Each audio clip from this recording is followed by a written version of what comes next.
All right, so let's get into some specifics of how teachers can help the students in the classroom. So starting with emotion regulation. Great. So there are a few really simple things that you may already be doing, but we'll just be explicit about them.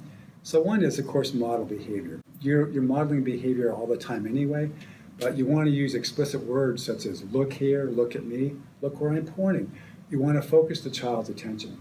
And after modeling, you can gradually withdraw adult support, but initially we do need to model it and say, look, this is what I'm doing, look at me, this is how I'm doing it.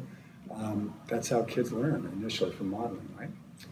Another thing is reflecting emotions when you see them. You sound angry. I wonder if you're frustrated. You seem to be having a really good day. I can imagine that this situation might make you feel angry.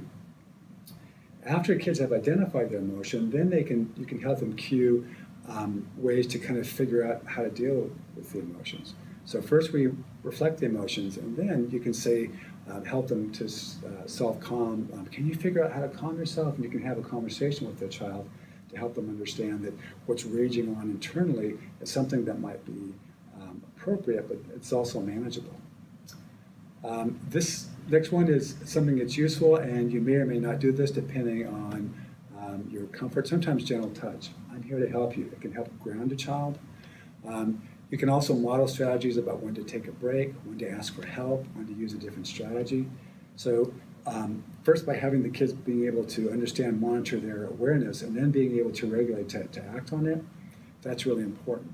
Using hints and cues is a great thing to do. So effective cues about how and when you should regulate your emotion and attention, and then pair it with the behavior.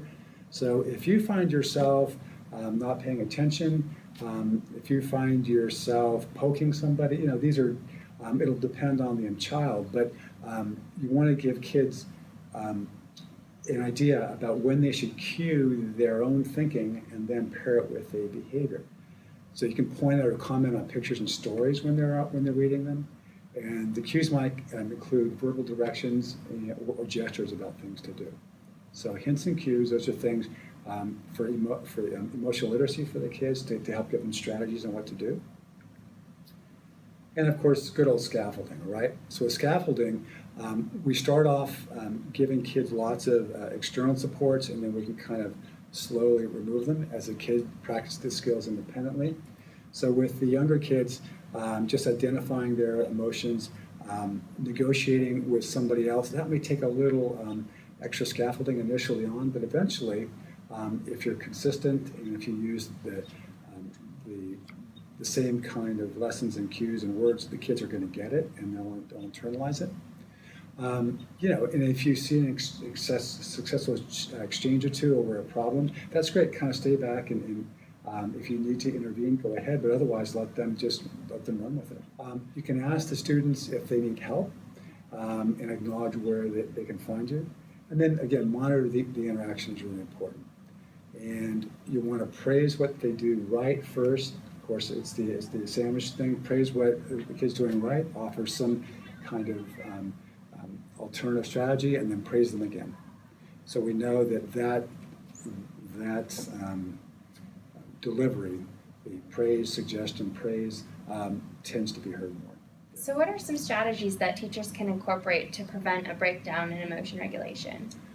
That's a great idea. Again, we want to be explicit with this stuff when we teach it to the kids. So one idea is the idea of using zones of regulation. And with that, you might have